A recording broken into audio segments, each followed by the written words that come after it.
Jadi tidaklah Nabi itu berbicara dari hawa nafsu, tetapi itu adalah wahyu yang diwahyukan Allah kepada Nabi.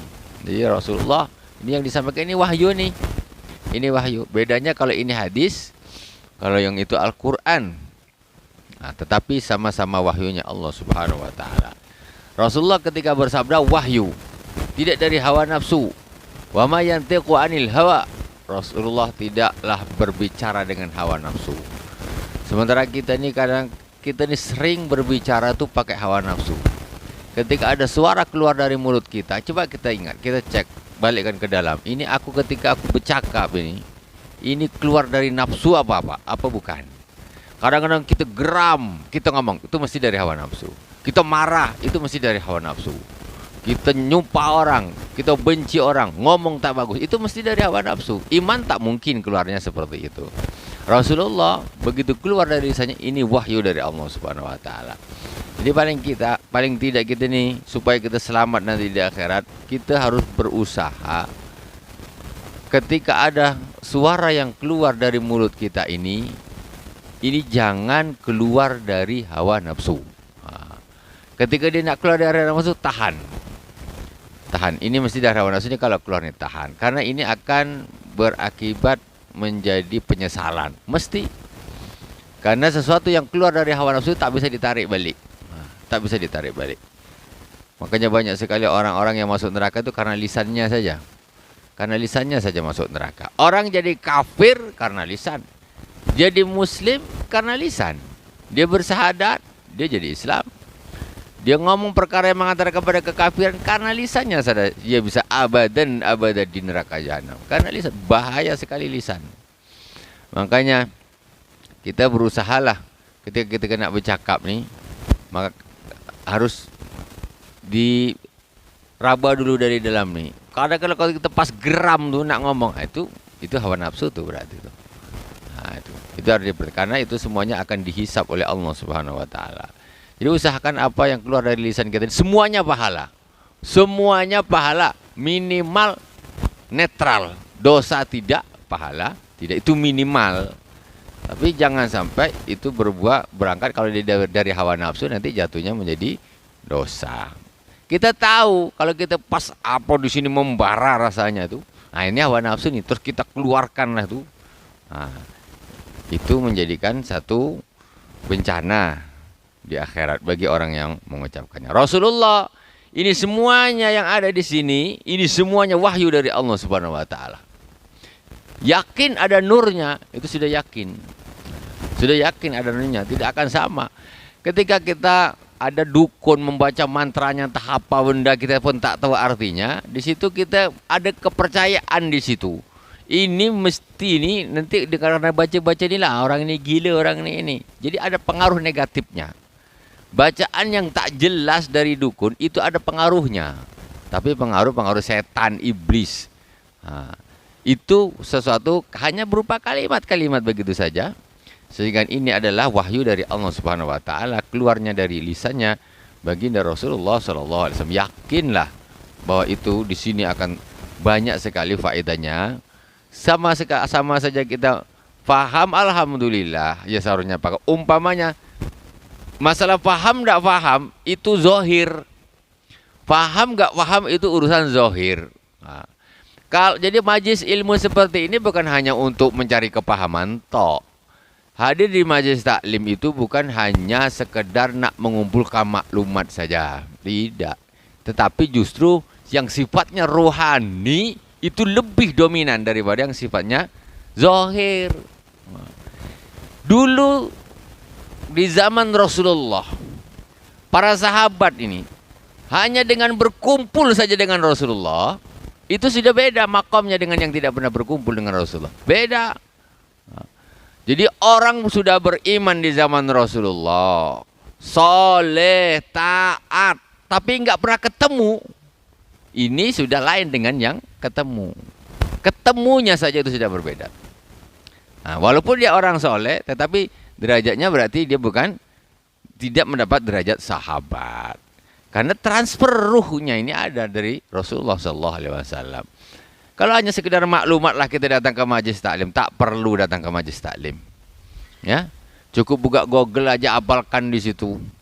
Ada hadis, ada Quran, baca semua. Baca share-sharean dari WhatsApp tuh udah banyak itu kalau mau dihafalkan. Dapat maklumat banyak.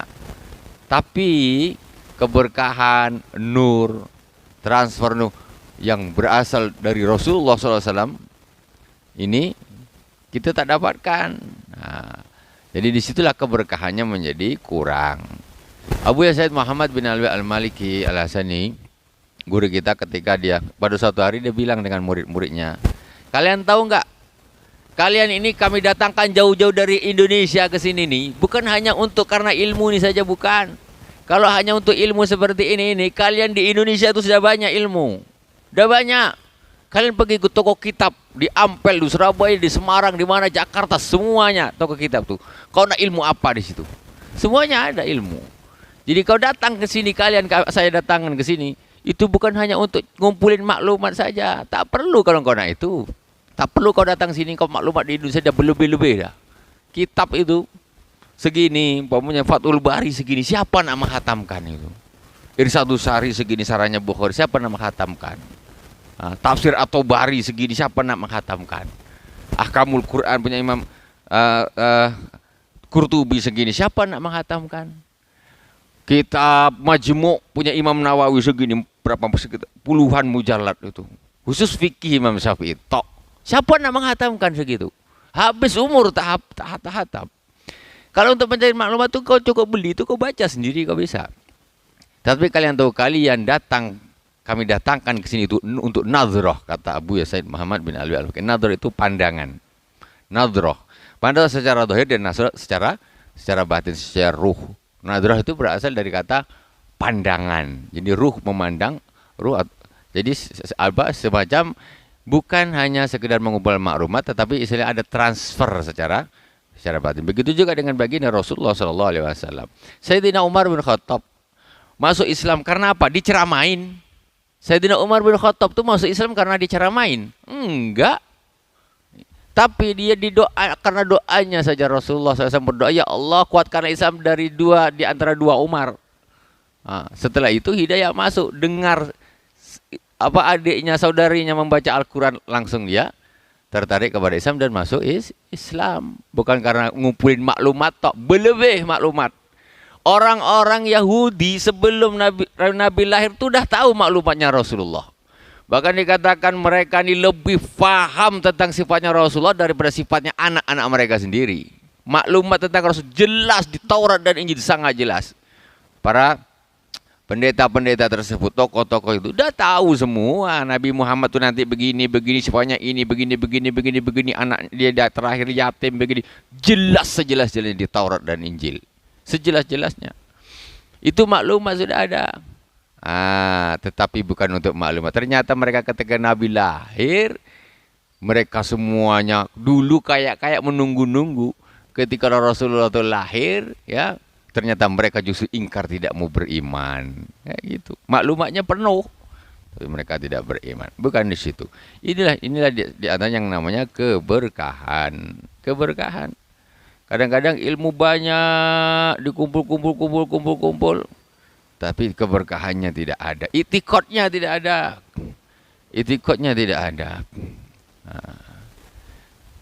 Jadi ketika ada mantra dari tukang sihir saja itu ada pengaruhnya, walaupun itu pengaruh negatif, maka ini adalah wahyu dari Allah dan keluar dari lisannya baginda Rasulullah SAW. Itu jelas ada pengaruhnya. Dan pengaruhnya itu ada pengaruh yang positif, zahir dan batin. Zahir untuk yang sifatnya maklumat zahir, batin yaitu dia akan masuknya ke dalam hati. Wa bi sanadil muttasil ila al-Imam An-Nawawi rahimahullah taala wa nafa'ana Allah bi ulumi fid darain an Sa'id ibn Abdul Aziz an Rabi'ah ibn Yazid an Abi Idris al-Khawlani an Abi Dharin Jundub bin Junadah radhiyallahu anhu anin Nabi sallallahu alaihi wasallam fi ma yarwi anillahi tabaraka wa ta'ala anhu qala ya ibadi inni haramtu zulma ala nafsi wa ja'altuhu bainakum muharrama fala tadzalamu. Rasulullah sallallahu alaihi wasallam meriwayatkan dari Allah Subhanahu wa taala. Jadi kalau ada hadis fima yarwi an rabbihi. Maksudnya Rasulullah meriwayatkan dari Tuhannya, itu dari Allah. Ini yang disebut dengan hadis qudsi. Jadi firman Allah di dalam hadis ini namanya hadis qudsi. Ini sudah jelas ini. Walaupun ini hadis tapi isinya nih firman Allah ini. Apa firman Allah Subhanahu wa taala? Fima yarwi anillahi tabaraka wa taala annahu qala. Sesungguhnya Allah Subhanahu wa taala berfirman, "Ya ibadi, wahai hamba-hambaku," kata Allah. "Inni haramtu dzulma ala nafsi." Aku mengharamkan kezaliman atas diriku, kata Allah. Aku haramkan kezaliman atas diriku. Maksudnya Allah tuh tak akan berlaku zalim. Haram bagiku kezaliman, kata Allah. Wa ja'altu bainakum muharrama, dan aku jadikan juga kezaliman ini haram bagi kalian semua. Jangan dipikir yang haram itu cuma babi. Jangan yang dipikir yang haram itu cuma judi, yang haram itu cuma zina, yang haram itu cuma membunuh orang. Zalim itu hukumnya haram. Zalim itu apa definisi zalim? Itu wad'u syai' fi ghairi mahallih. Meletakkan sesuatu tidak pada tempatnya. Ini bukan punya dia, diambil dia. Namanya meletakkan bukan pada tempatnya. Ini mestinya diberikan kepada ini, diberikan kepada ini. Ini namanya zalim. Mestinya punya ini, kok dijadikan punya yang ini. Mestinya yang betul ini, kok jadi yang betul ini. Itu semuanya kezaliman. Itu hukumnya haram. Allah Subhanahu wa taala mengharamkan atas dirinya zalim, maka juga Allah Subhanahu mengharamkan atas hamba-hambanya berlaku. Jangan zalim di dunia ini. Az-zulmu zulumatun yaumal qiyamah. Satu kezaliman akan menjadi kegelapan-kegelapan di hari kiamat nanti. Di sini macam enak aja, nak zalim, nak zalim, nak zalim. Kau jangan macam-macam. Ya, karena ada hidup sesudah mati. Ada hidup sesudah mati. Kita ini semuanya nanti akan mati semuanya. Nanti setelah itu baru tahulah siapa yang berlaku zalim, maka dia akan menjadi orang-orang yang begitu. Tak usah zalim lah. Tak usah zalim. Karena hidup di dunia ini sementara, nak zalim-zalim. Sehebat-hebat orang nak zalim tu, dia pun tidak akan pernah bisa lepas daripada malaikatul maut. Enggak akan bisa. Dikira orang yang sangat perkasa, sangat hebat, sangat zalim, sangat berkuasa, terus tidak tersentuh oleh malaikat Israel. Siapa bilang? Dimasuki kuman aja di hidungnya, mati, bisa mati juga. Sama saja bisa mati. Bima yarwihi anillahi tabaraka wa ta'ala, ya ibadi inni haramtu dzulma 'ala nafsi wa ja'altu bainakum muharrama. Aku jadikan kezaliman itu haram bagi kalian. Apa tak jelas sekali ini? Allah tuh sangat mengharamkan kezaliman. Jadi definisinya tadi wad'u syai' fi ghairi mahallih. Meletakkan sesuatu tidak pada tempatnya, itu kezaliman. Sudah jelas. Kalau gitu kan sudah, bukan maksudnya hak. Yang namanya adil itu bukan berarti harus sama rata, tidak. Tapi ini haknya apa dikasihkan, ini haknya apa dikasihkan, ini haknya apa dikasihkan. Itu namanya. Ini semestinya tidak berhak, tapi kok malah dikasih. Ini yang berhak malah nggak dikasih. Ini zalim. Apalagi kezaliman yang sifatnya merugikan harta, merugikan nyawa orang lain, dan lain sebagainya. Itu adalah sangat-sangat diharamkan oleh Allah Subhanahu wa ta'ala. Cuma kadang-kadang kita ini seolah-olah kita berpikir nih, seolah-olah dosa besar tuh ya zina, membunuh, ya memang itu dosa besar. Tapi kezaliman-kezaliman yang lain ini macam dianggap tidak dosa, slow saja, slow. Ini masalah. Dia berbuat dosa tapi tidak merasa berdosa. Ini yang repot. Kapan dia nak tobat? Ya. Kapan dia nak tobat? Ya sudah apa adanya. Tidak usah zalim. Fala tazalamu, maka janganlah saling menzalimi kalian semuanya. Jangan yang ini zalim dengan yang ini zalim dengan yang ini zalim dengan ini, saling menzalimi, jangan. Sudahlah, kalau dia zalimi diam ajalah, sudah. Pasrahkan sama Allah Subhanahu wa taala. Kita nak balas orang zalim belum tentu mampu, belum tentu pas dengan kezalimannya. Belum tentu. Ada orang zalimi kita balas zalim. Balasanmu terhadap orang yang menzalimi belum tentu impas. Engkau belum tentu menang. Engkau kalaupun menang belum tentu pas. Dia utangnya 100, kau bayar 100, bisa-bisa terlebih. Gitu kan? Jadi kita membalas dendam itu sudah kita termasuk rugi. Sementara kalau orang yang dizalimi itu justru dekat dengan Allah Subhanahu wa taala. Jadi dakwatul mazlum laisa bainahu wa bainallahi hijab. Doanya orang yang dizalimi itu tidak ada antara dia dengan Allah hijab, enggak ada hijabnya. Maka jangan berani-berani menzalimi orang. Ada seorang aulia, dia bilang, "Aku paling tidak suka menyakiti orang yang nanti orang itu dia berdoa kepada Allah Subhanahu wa taala ya karena terzolimi oleh aku." Nah, kayak apa bahayanya? Dia nyakitin orang, dia menjadi orang yang zalim. Orang yang zalim ini berdoa karena dia terzolimi. Sebabnya siapa yang menzalimi aku? Aku tidak mau. Aku paling tidak mau seperti itu. Jangan sampai orang berdoa kepada Allah terzolimi karena kita yang menzalimi. Karena doanya orang yang dizalimi itu tidak ada hijabnya, langsung diterima oleh Allah Subhanahu wa taala. Sekarang di dunia ini sekarang hiruk pikuk dan lain sebagainya, ini ya karena kezaliman dari berbagai hal. Ini zalim di bagian ini, zalim di bagian ini, zalim masalah ini, zalim masalah ini, zalim.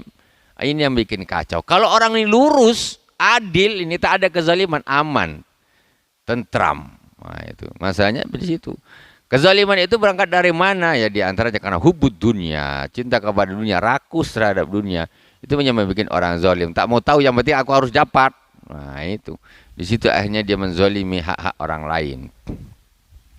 Fala tadzalamu ya ibadi kullukum dhallun illa man hadaituh. Wahai hamba-hambaku, kata Allah, ini firman Allah.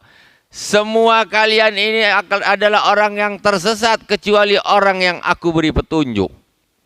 Fastahduni ahdikum, maka mintalah petunjuk kepadaku, maka aku akan beri engkau petunjuk. Minta hidayah sama Allah. Ya Allah, berilah aku hidayah, ya Allah, berilah aku, minta.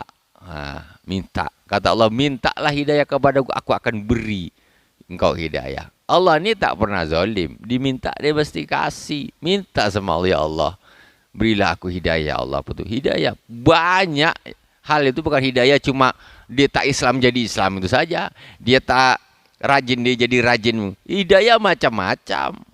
Macam-macam hidayah itu. Jadi hidayah ini sebenarnya kita ditunjukkan sama Allah Subhanahu wa taala kemana aku nak berjalan.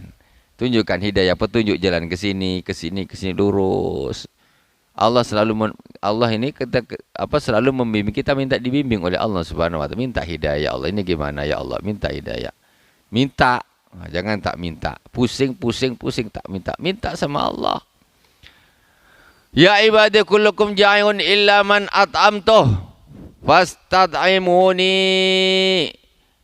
ud'imukum. Wahai hamba-hambaku, semuanya kalian itu adalah orang yang lapar kecuali orang yang aku beri makan, kata Allah. Maka mintalah makan kepadaku. Susah, minta sama Allah. Rezeki, minta sama Allah. Allah dah janji kok, minta makan sama aku kasih, kata Allah. Yakinlah. Kalau kita tak yakin berarti kita tak percaya sama Allah. Allah dah minta, kalau minta saja, minta Allah kasih. Kadang-kadang kita lebih yakin minta sama manusia daripada minta sama Allah. Minta sama aku, minta sama itu pasti dikasih tuh. Yakin dia. Baik mana manusia sama Allah? Baik mana?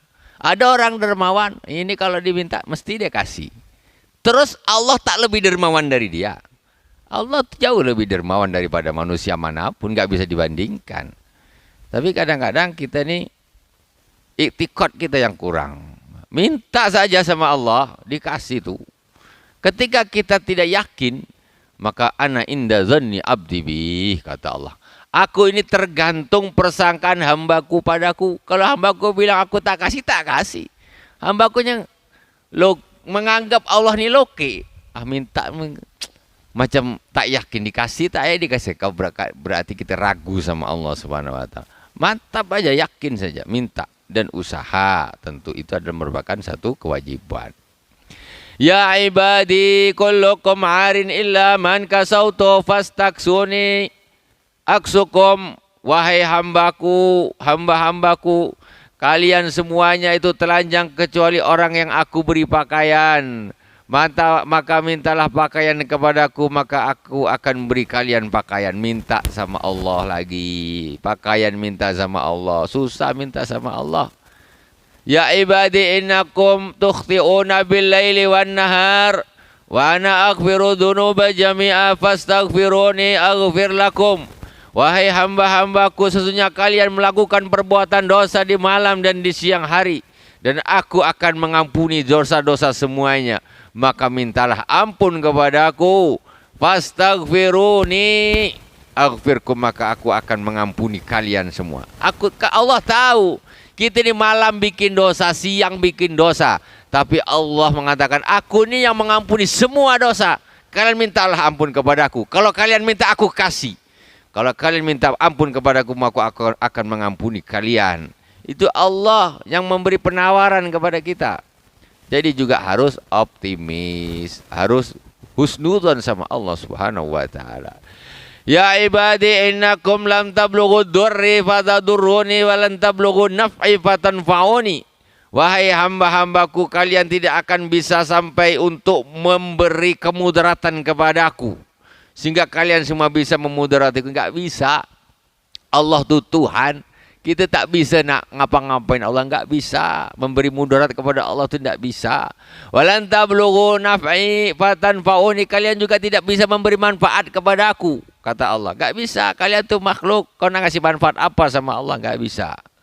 Tidak bisa. Kau mencelakakan Allah, enggak bisa. Memberi manfaat pun tidak bisa. Ya ibadi law anna awwalakum wa akhirakum wa insakum wa jinnakum kanu ala atqa qalbi rajulin wahidin minkum ma zada dzalika fi mulki syai'a. Wahai hamba-hambaku, seandainya orang yang pertama dari kalian sampai orang akhir dari kalian nanti, mulai dari orang yang pertama sampai yang terakhir nanti, dan orang yang insakum wa jinnakum, dari semua manusia dan semua bangsa jin, kanu ala atqa qalbi rajulin, semuanya bertakwa.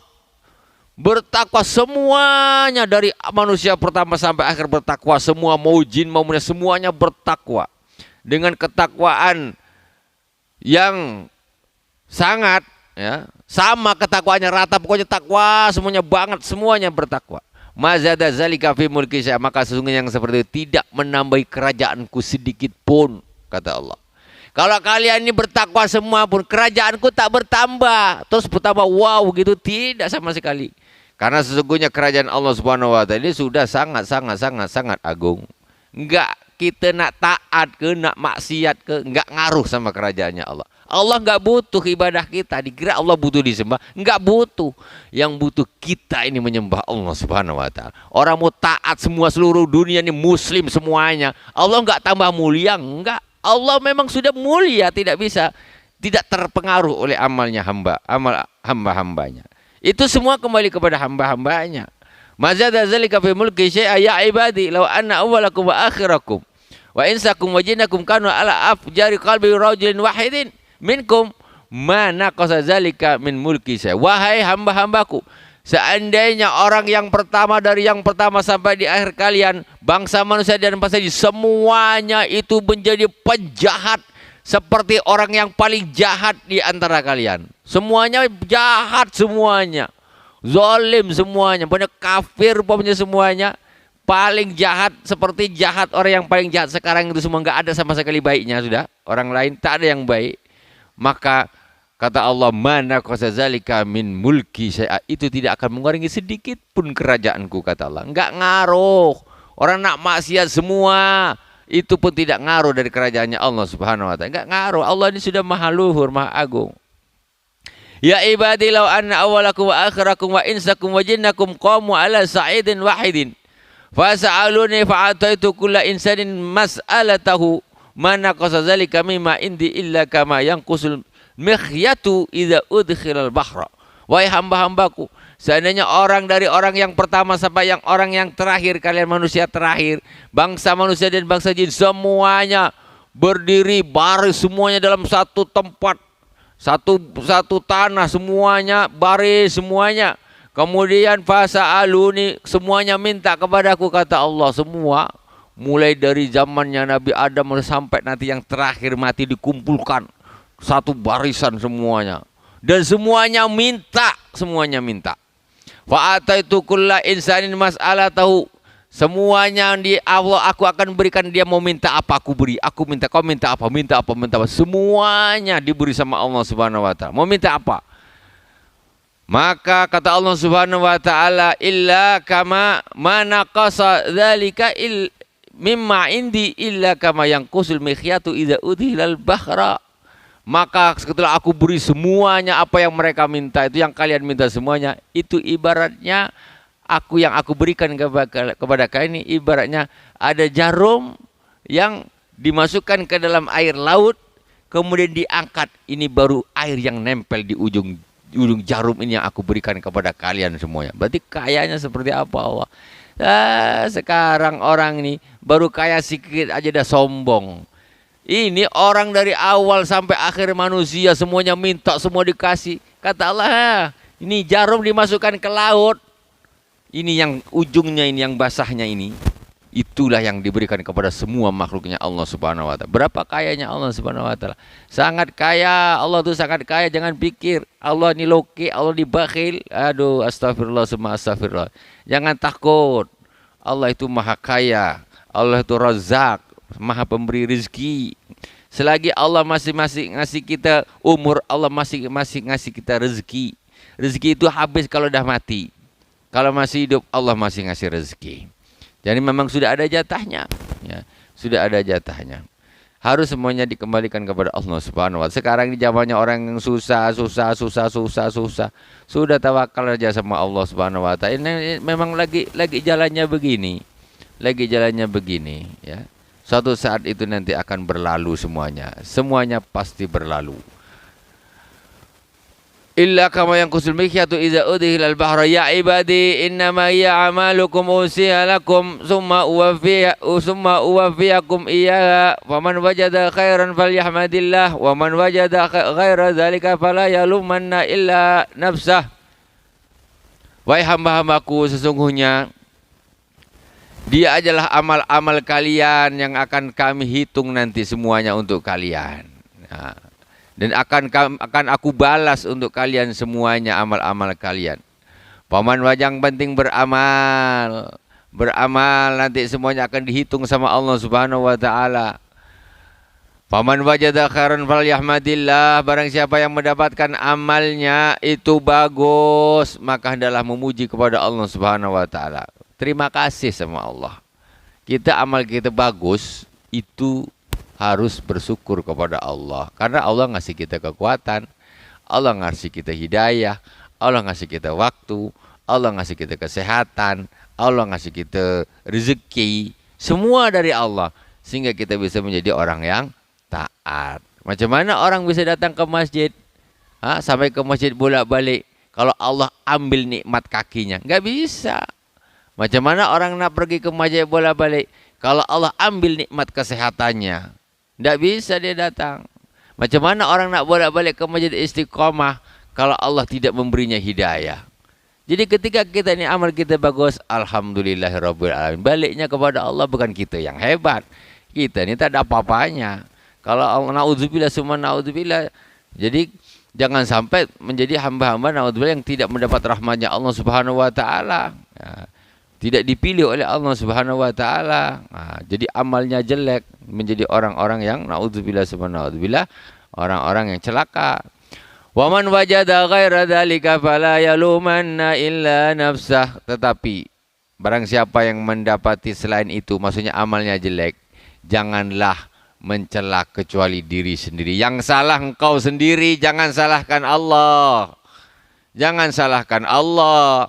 Karena Allah bikin begitu karena engkau degil. Makanya di dalam surat Al-Kahfi ketika Rasulullah SAW disuruh untuk selalu berkumpul dengan orang-orang yang berzikir kepada Allah pagi dan petang, itu ada kelompok orang yang memang hatinya dilalaikan oleh Allah Subhanahu wa taala. Kenapa? Karena terlalu gila terhadap dunia. Kata Allah Subhanahu wa taala, wasbir nafsaka ma'al ladzina yad'una rabbahum bil ghadati wal asyi yuriduna wajha wa la ta'du aynaka anhum turidu zinatal hayati dunya. Bersabarlah engkau dengan orang-orang yang berzikir kepada Tuhannya pagi dan petang. Janganlah engkau palingkan kedua matamu dari mereka. Turidu zinatal hayati dunya wala tuti man aghfalna qalbu an dzikrina wattaba wa huwa kana amru furuta. Jadi wala ta'du ainaka anhum turidu zinatal hayati dunya. Jangan kau palingkan kedua matamu dari mereka karena menginginkan perhiasan dunia. Kau jangan berpaling dari mereka. Orang-orang yang soleh suka berzikir jangan. Kemudian wala tuti man aghfalna qalbu. Jangan kau taat orang yang aku lalaikan hatinya, kata Allah. Tengok, orang memang sengaja sama Allah, ini hatinya dilalaikan sama Allah Subhanahu wa taala. Kenapa? Allah enggak adil? Enggak, dia yang degil. Sudah dikasih tahu suruh taat, suruh taat, suruh taat. Nah, pilih akhirat, jangan gila dunia, tetap saja lanjut. Akhirnya sudahlah ditutup hatinya sama Allah Subhanahu wa taala. Summun bukmun umyun fahum la yarji'un. Bisa jadi tuli, buta, bisu karena kelakuannya sendiri dulu, dia degil. Maka bukan dari pertama ketika dia degil itu akhirnya Allah menutup hati mereka. Allah mengutip dari berzikir kepada Allah Subhanahu wa taala. Wala tuti man aghfala qalbahu an dzikri wattabaha wa huwa kana amru furuta. Mereka mengikuti hawa nafsunya dan urusan mereka itu melampaui batas. Melampaui batas.